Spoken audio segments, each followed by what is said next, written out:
Dear students, अस्सलाम वालेकुम। Second year biology के लेक्चर में डियर स्टूडेंट्स आपको वेलकम करते हैं। डियर स्टूडेंट्स, प्रीवियस लेक्चर में हमने मेंडल्स लॉज ऑफ इनहेरिटेंस को स्टार्ट किया था और इसमें हमने ट्रू ब्रीड, प्योर ब्रीड को डिस्कस किया, किस तरह से true breed, pure breed reproduce करते हैं। मोनो हाइब्रिड की हमने डेफिनेशन की और मोनो हाइब्रिड किस तरह से बनते हैं इसकी एग्जांपल से आज हम स्टार्ट करेंगे। तो मोनो हाइब्रिड की डेफिनेशन को एक बार पढ़ के फिर हम एग्जांपल की तरफ मूव करते हैं। The offspring produced by cross pollination और cross fertilization of one contrasting pair of true breed और pure breed plants are known as monohybrid. यानी जब हम एक कंट्रास्टिंग पेयर लेंगे, जैसे हाइट ले रहे हैं तो इसमें एक टॉल एक शॉर्ट लेंगे, टॉल भी ट्रू ब्रीड होगा, शॉर्ट भी प्योर ब्रीड होगा, उनकी जो ऑफस्प्रिंग पैदा होगी उसको कहा जाएगा मोनो हाइब्रिड, क्योंकि टॉल और शॉर्ट एक कंट्रास्टिंग पेयर है। और मोनो हाइब्रिड की पहचान ये होती है, दे आर ऑलवेज हेट्रोजाइगस। तो इस चीज़ को अब हम क्रॉस की शक्ल में रिप्रेजेंट करते हैं और देखते हैं, और इसके साथ कुछ हमारी डेफिनेशंस भी आएंगी, उनको भी हम लिखेंगे। हम डियर स्टूडेंट उसी एग्जांपल को ले फॉलो करते हैं जिस एग्जांपल को हमारी बुक में डिस्कस किया हुआ है, और वो है सीड कलर। इसमें जो पैटर्न है लिखने का वो मैंने आपको बताया है कि सबसे पहले हम इसमें मेंशन करेंगे P1। P1 का मतलब ये है फर्स्ट पेरेंटल जनरेशन, और इसमें हम ये लिखेंगे कि कौन सी प्लांट्स के बिटवीन हम ये क्रॉस लिख रहे हैं। तो हमने यहाँ पर लेने हैं प्योर ब्रीड्स, या अगर आप इसको ट्रू ब्रीड लिख देंगे तो भी ठीक होगा। अब ये जो चीज़ें मैं लिख रहा हूँ बिल्कुल एज सच एक एक चीज़ आपने ऐसे ही लिखनी है, इसमें कोई कमी नहीं होनी चाहिए। इसके बाद आपको बताया था जो चीज़ हम मेंशन करते हैं वो होता है फिनोटाइप। तो अभी आपको जैसे बताया कि हमने मोनो हाइब्रिड बनाना है, तो डेफिनेशन के मुताबिक one contrasting pair of true breed plants हमने लेना है।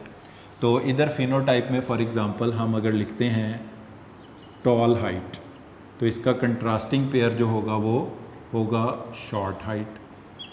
तो अब इसमें से एक मेल होना चाहिए, एक फीमेल। फॉर एग्जांपल आप टॉल हाइट वाले के साथ ये सिंबल ले देखते हैं कि ये मेल प्लांट है, और शॉर्ट हाइट वाले के साथ ये सिंबल लिख देते हैं कि ये फीमेल प्लांट है, और क्रॉस। अच्छा, अब ये कैसे आपको पता चलेगा कौन सा टॉल है, मेल है या फीमेल? टॉल हाइट वाले प्लांट का आप कोई एक दो फ्लावर सेलेक्ट कर लें, उसके आप कार्पल्स रिमूव कर दें, स्टेमन पिक कर लें, और स्टेमन से आप उसके एंथर से पोलन ग्रेन्स रिमूव कर लें। तो जिस प्लांट के आप स्टेमन एंथर यूज़ कर रहे हैं, पोलन ग्रेन्स यूज़ कर रहे हैं, वो मेल कंसिडर किया जाएगा। और शॉर्ट हाइट वाला प्लांट जो है, इसके आप कुछ फ्लावर सिलेक्ट कर लें, उसके आप स्टेमन्स रिमूव कर दें और उसके कार्पल्स को यूज़ करें। इधर से पोलन ग्रेन्स लेके इस शॉर्ट हाइट वाले प्लांट के कार्पल के स्टिग्मा पर ट्रांसफ़र कर दें। अब ये टॉल हाइट वाला प्लांट अलग है, शॉर्ट हाइट वाला प्लांट अलग है। ये जो पॉलिनेशन फर्टिलाइजेशन होगी ये क्रॉस होगी। अच्छा, फिर आपने फिनोटाइप के बाद इनका मेंशन करना होता है जीनोटाइप। जीनोटाइप कहते हैं कम्बिनेशन ऑफ जीन पेयर्स को फॉर अ पर्टिकुलर ट्रेट। अब क्या जीनोटाइप होगा? आप ऊपर मेंशन कर चुके हैं कि ये ट्रू ब्रीड, प्योर ब्रीड्स हैं। तो आपको पिछले लेक्चर में बताया था कि ट्रू ब्रीड, प्योर ब्रीड हमेशा होमोजाइगस होते हैं। तो टॉल के लिए आप इसमें लिखोगे कैपिटल टी, और शॉर्ट के लिए आप इसमें लिखोगे स्मॉल टी, क्योंकि ये जो शॉर्ट हाइट वाला प्लांट है, अगर ये सेल्फ पॉलिनेशन करता तो ये सारे शॉर्ट हाइट वाले प्लांट पैदा करता। टॉल हाइट वाला सेल्फ पॉलिनेशन करता तो सारे टॉल हाइट वाले पैदा करता। मगर यहाँ पे टॉल और शॉर्ट के बिटवीन हो रही है cross pollination, cross fertilisation. Gametes लिखने, जीनोटाइप लिखने के बाद आपने इनके मेंशन करने हैं गैमीट्स, और गैमीट्स बनते हैं मियोसिस से, जो कि हैप्लॉइड होते हैं, यानी दो अलील में से गैमीट में सिर्फ एक आएगा, और यही लॉ ऑफ सेग्रीगेशन है। इधर से स्पर्म में आएगा कैपिटल टी, ये हैं स्पर्म। स्पर्म का मतलब है मेल गैमीट, और जितने भी मेल गैमीट होंगे they all will carry dominant Aleel, that is capital T for the height. और इधर से they will carry small T, ओवा, और 100% ये भी कैरी करेंगे स्मॉल टी।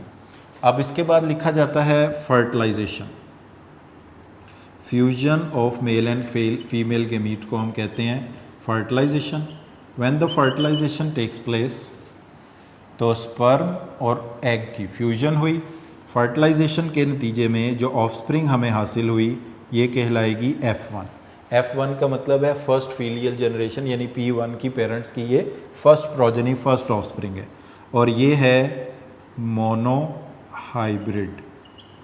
अभी कैसे वो हम इसको डेफिनेशन से देखते हैं। इधर से स्पर्म की तरफ से आएगा कैपिटल टी, एग की तरफ से आएगा स्मॉल टी। एक इसमें डोमिनेंट एलील है, एक इसमें रिसेसिव एलील है। कैपिटल लेटर्स में लिखा हुआ डोमिनेंट है, स्मॉल लेटर्स में लिखा हुआ रिसेसिव है। तो यही सीक्वेंस आपने इसमें चलाना है जिस तरह से आपको बताया है। P1 जो भी आप ट्रू ब्रीड प्योर ब्रीड ले रहे हैं वो आप मेंशन कर देंगे। फिनोटाइप मेल प्लांट टॉल है, फीमेल प्लांट शॉर्ट हाइट वाला है। जीनोटाइप कैपिटल टी होमोजाइगस हैं क्योंकि ये ट्रू ब्रीड है। गेमीट में दोनों अलील में से एक आता है, स्पर्म में कैपिटल टी और एग में small T. Fertilisation fusion of sperm and ova, F1 first filial generation, इसमें इकट्ठा हो गया एक डोमिनेंट अलील एक रिसेसिव अलील। अच्छा, अब आप इसकी लिखोगे फिनोटाइप रेशो के F1 में आपको कौन सा फिनोटाइप और कितना मिलेगा। तो डियर स्टूडेंट, कैपिटल टी की वजह से टॉल हाइट होती है, शॉर्ट टी स्मॉल टी की वजह से शॉर्ट हाइट। जब दो डिफरेंट एलील हों तो एक का इफेक्ट अपीयर होगा, दूसरे का मास्क। जिसका इफेक्ट अपीयर होगा वो कहलाएगा डोमिनेंट, जिसका इफेक्ट मास्क हो जाएगा वो कहलाएगा रिसेसिव। तो इनका फिनोटाइप होगा 100% टॉल। ठीक है जी। अच्छा, अब ये दो डिफरेंट एलील हैं तो हमने इनकी जीनोटाइप रेशो भी लिखनी है। जीनोटाइप रेशो, जीनोटाइप रेशो का मतलब ये है कि ये होमोजाइगस हैं या हेटेरोस। तो F1 के सारे प्लांट 100% प्लांट होंगे हेटेरोजाइगस। तो ये सारे 100% हेटेरोजाइगस होंगे। तो डियर स्टूडेंट, अब अगर आप उस डेफिनेशन को देखें, cross pollination between one contrasting pair, tall and short one contrasting, और इससे हासिल होने वाली ऑफस्प्रिंग F1, इस F1 के तमाम प्लांट्स को कहा जाता है मोनोहाइब्रिड। तो हमने डिफाइन किया था the offspring produced as a result of cross pollination, cross fertilization between one contrasting pair of true breed और pure breed plants is known as monohybrid. तो ये मोनोहाइब्रिड्स हमें हासिल हुए हैं। तो ये सारे स्टेप्स आपने ज़रूर लिखने हैं। P1 phenotype, genotype, gametes, fertilisation, F1 phenotypic ratio, genotypic ratio. यहाँ पर हम डोमिनेंट और रिसेसिव ट्रेट को भी डिफाइन करेंगे। तो हम कहेंगे all those traits which appear in F1 generation are known as dominant traits, and all those traits which are being masked in F1 generation, जो F1 जनरेशन में मास्क हो जाए उनको हम कहेंगे रिसेसिव ट्रेट। फॉर एग्जांपल, अगर आप book से देखें तो जो हमारा वो टेबल एक दिया हुआ है 7 कंट्रास्टिंग पेयर्स का, उसमें पहले नंबर पर इसमें कहा गया है टॉल और शॉर्ट हाइट का। तो अगर आप टॉल शॉर्ट हाइट का क्रॉस करते हैं तो F1 में सबकी हाइट टॉल होगी। अगर आप पर्पल और वाइट फ्लावर का क्रॉस करते हैं तो F1 में सारे पर्पल फ्लावर होंगे, तो पर्पल डोमिनेंट हुए और वाइट। तो मेंडल ने ये काम 7 के 7 कंट्रास्टिंग पेयर्स ऑफ ट्रेड्स के लिए किया। अच्छा, अब एक आप पहले डेफिनेशन लिख लें मोनोहाइब्रिड क्रॉस की, फिर हम इसको ड्रॉ करते हैं। मोनोहाइब्रिड और चीज़ है, वो मैंने पहले डेफिनेशन लिखवाई, अब मैं बात कर रहा हूँ मोनोहाइब्रिड क्रॉस की। Self pollination among monohybrids is known as monohybrid cross. फिर बोल देता हूँ, self pollination among monohybrids is known as monohybrid cross. अब हमने ये जो F1 है, मोनोहाइब्रिड्स हैं, इनकी सेल्फ पॉलिनेशन करानी है।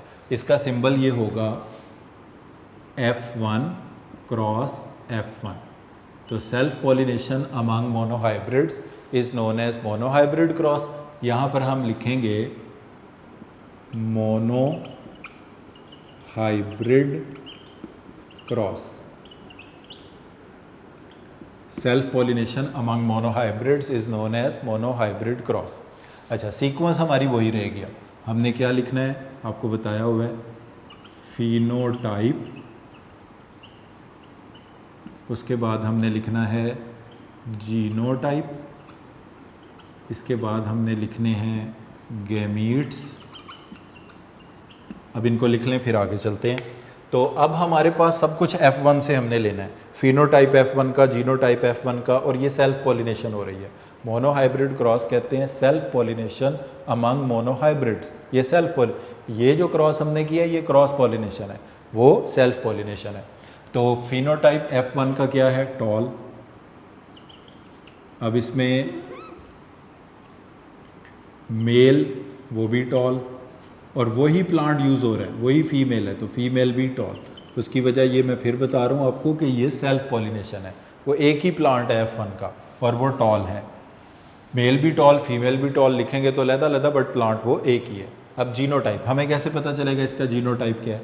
अभी जब आपको मोनोहाइब्रिड को डिफाइन किया था तो उसमें बताया था मोनोहाइब्रिड्स आर ऑलवेज हेट्रोजाइगस।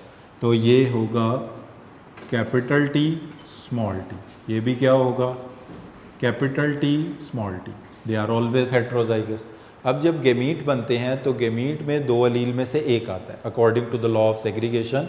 जब मियोसिस के ज़रिए गेमीट बनते हैं तो दोनों अलील में से कोई एक अलील गेमीट में जाता है। तो कैपिटल टी स्मॉल टी में से कैपिटल टी कितने परसेंट जा सकता है? 1/2, 50% चांस है। स्मॉल टी कितना? वो भी 1/2, 50% जा सकता है। और ये हैं मेल गेमीट्स, तो स्पर्म। अच्छा, इधर एग के अंदर ऐसे एग जिनके पास डोमिनेंट अलील हो 50% चांस है, ऐसे एग जिनके पास रिसेसिव अलील हो 50% चांस है, ये हो गए ओवा। अच्छा, अब ये 1/2 भी लिख सकते हो आप, 50% भी लिख सकते हो, एक ही बात है। यानी अगर फॉर एग्जांपल 100 स्पर्म है तो 50 प्रोबेबली डोमिनेंट अलील वाले कैपिटल टी वाले होंगे और 50 रिसेसिव। इसी तरह एग भी जो 50% डोमिनेंट अलील वाले, 50% रिसेसिव। अब इनकी हमने करनी है फर्टिलाइजेशन, मुमकिना फर्टिलाइजेशन हमने इनकी चेक करनी है, फर्टिलाइजेशन। अच्छा, जब गेमीट एक से ज़्यादा हो जाए तो हम उसके लिए एक स्क्वायर, एक बॉक्स बना के इसको चेक कर सकते हैं, उसको कहते हैं पुनट स्क्वायर। पुनट उस साइंटिस्ट के नेम से इसको नेम दिया गया है जिसने ये तरीका बताया था। अब हमारे पास दो किस्म के मेल, दो किस्म के फीमेल गेमीट हैं, तो इस चार्ट में हमें 2 रोज़ और 2 कॉलम रिक्वायर होंगे। अब इसकी एक साइड को हम यूज़ कर लेंगे मेल गेमीट्स के लिए और दूसरी साइड को हम यूज़ कर लेंगे फीमेल गेमीट्स के लिए। यहाँ पर हम सिंबल लिख लेते हैं मेल का, यहाँ सिंबल लिख लेते हैं फीमेल का। अब क्योंकि ये दोनों गेमीट सेम है इसलिए कोई फ़र्क नहीं पड़ता, अदरवाइज़ जो मेल गेमीट हो आपने प्रिसाइजली देख के वो वहाँ लिखने हैं।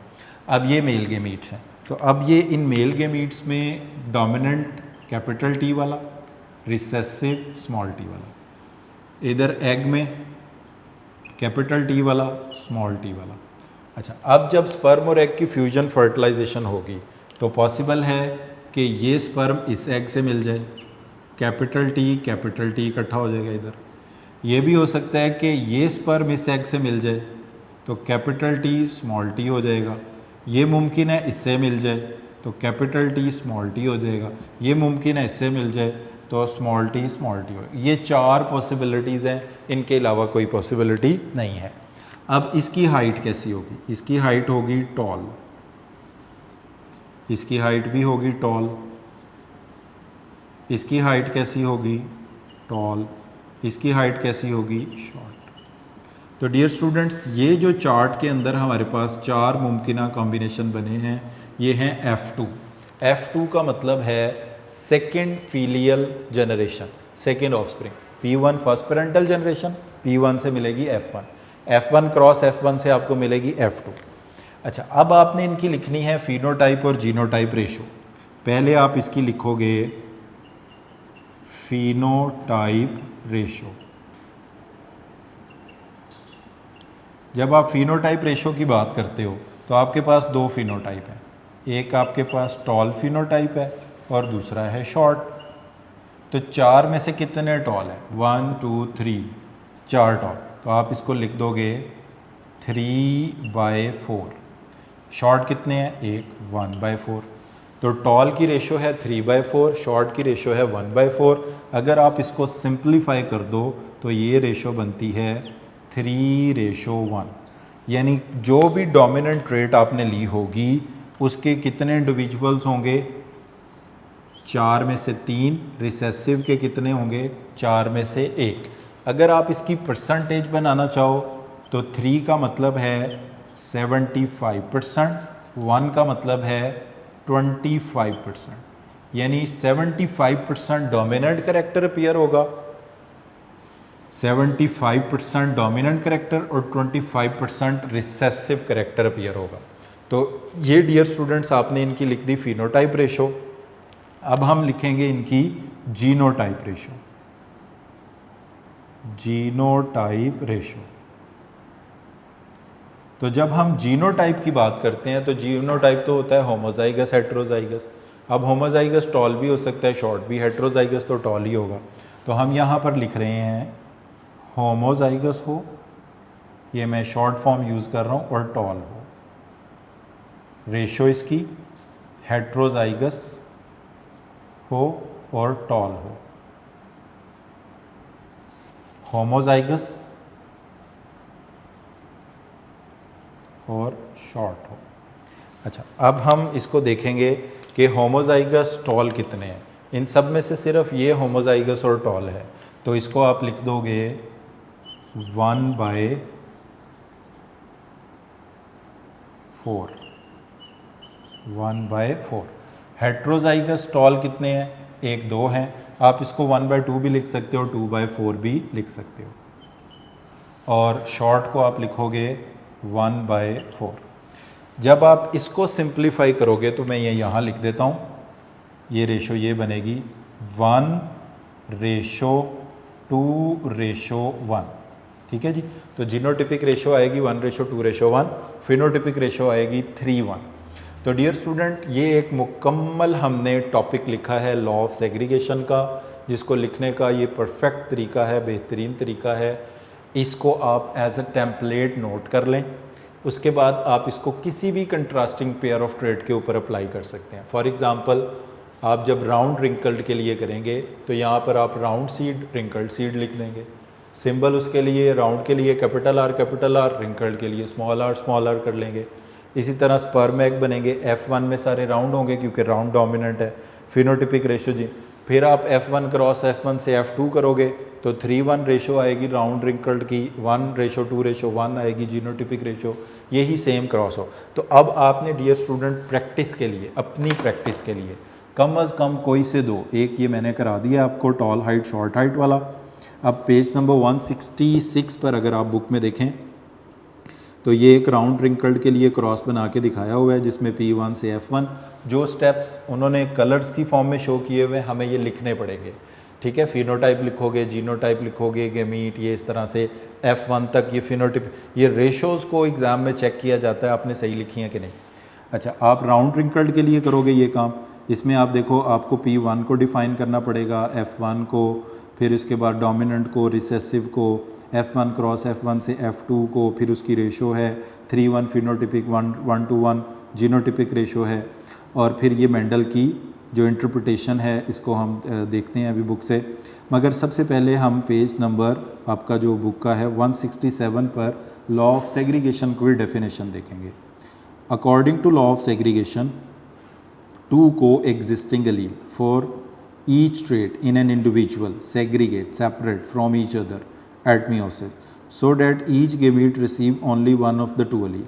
Alleles unite again at random fertilization when the gametes fused when zygote is formed. यानी ये वही बात की गई है, यहाँ से आपको बेटर समझ आ जाएगी। The 2 co-existing allele, capital T small t co-exist कर रहे हैं, capital T small t co-exist कर रहे हैं। जब मियोसिस होगी तो ये 2 co-existing allele एक दूसरे से सेपरेट हो जाएंगे। Gamete will receive only one of them, या तो गेमीट में डोमिनेंट एलील कैपिटल T आएगा या स्मॉल t, चांसेस इक्वल है इसलिए हमने 50-50% लिखा है। अच्छा, फिर रैंडम फर्टिलाइजेशन पे ये इकट्ठे हो जाएंगे। हो सकता है ये इस तरह कैपिटल T इकट्ठे हो जाएं, small t capital T, small t किसी तरह भी। तो रैंडम फर्टिलाइजेशन पे ये फिर इसको कहते हैं लॉ ऑफ सेग्रीगेशन। तो लॉ ऑफ सेग्रीगेशन ये कहता है the 2 co-existing allele for each trait in an individual segregate separate from each other at meiosis and the gamete will receive only one of the 2 allele. The allele will again become paired at random fertilization when zygote is formed. तो इस statement को हम कहते हैं law of segregation. अब dear student, Mendel ने जो इसकी इंटरप्रिटेशन की वो हम कुछ पॉइंट्स बुक से देखेंगे, मेंडल्स इंटरप्रिटेशन में आ जाएं। मेंडल को क्रोमोसोम, जीन्स, डीएनए का कुछ नहीं पता था। मेंडल का कहना ये था कुछ पर्टिकुलर हेरिडिटी फैक्टर्स हैं जो रिप्रोडक्शन के दौरान पेयर्ड होते हैं, फिर अनपेयर्ड गेमीट में सेपरेट हो जाते हैं, फिर फर्टिलाइजेशन के दौरान दोबारा पेयर्ड हो जाते हैं। तो ये मेंडल की इंटरप्रिटेशन मैं बुक से पढ़ता हूँ, आप भी इसको देखें। Mendel propose that each contrasting pair of trait, roundness and wrinkleness of seed was determined by particular heredity factors। ये जिनको हमने ये लेटर से सिंबलाइज किया है इन्हीं को उसने हेरिडिटी फैक्टर्स कहा था। विच ही कॉल्ड एलिमेंटेंस, जिसका नाम उसने एलिमेंटेंस रखा था। These factors carry heredity information was transmitted from the parents to offspring through gamete। इसका कहना था कि ये जो राउंड रिंकल टॉल शॉर्ट की इन्फॉर्मेशन है ये पेरेंट से ऑफस्प्रिंग में गेमीट्स के ज़रिए, P1 से F1 में गेमीट के ज़रिए, F1 से F2 में गेमीट्स के ज़रिए पास हो रही है। अच्छा, each pea plant had a pair of these factor, उसमें पेयर होते हैं इनका, one derive from the male parent and other from the female parent, both this factor together control the expression of trait. He is designated as round, capital letter dominant के लिए उसने किया, small letter recessive, round के लिए wrinkled और recessive के लिए। फिर बाद में ये जॉनसन ने इनको रीनेम किया, इन फैक्टर्स का नाम उसने जीन रख दिया। फिर ये ट्रू ब्रीड में बताया कि आपको जैसे बताया वो होमोजाइगस होते हैं, हेट्रोजाइगस होते हैं। होमोजाइगस वाले को होमोजाइगोट कहेंगे। अगले पेज पर हेट्रोजाइगस हेट्रोजाइगोट की डेफिनेशन है और ये लॉ ऑफ सेग्रीगेशन की। इसमें ये जो आपको F2 का रिज़ल्ट है इससे F3 कैसे प्रपोज होगी, मैं इस पार्ट को रेज़ कर रहा हूँ, ये सिर्फ आपको वो समझाने के लिए क्योंकि उधर जगह ख़त्म हो गई है। तो मैं ये वो F2 के रिज़ल्ट्स यहाँ पे दोबारा लिख देता हूँ ताकि आपको F1 की समझ आ जाए। तो डियर स्टूडेंट्स, F2 की जो फिनोटिपिक रेशो है, F2 तो लिखा हुआ है सारा उधर, हमने सिर्फ इसकी फिनोटाइप और जीनोटाइप रेशो को यूज़ करना है। तो मैं यहाँ लिख रहा हूँ ये F2 और F2 की है फिनोटाइप रेशो।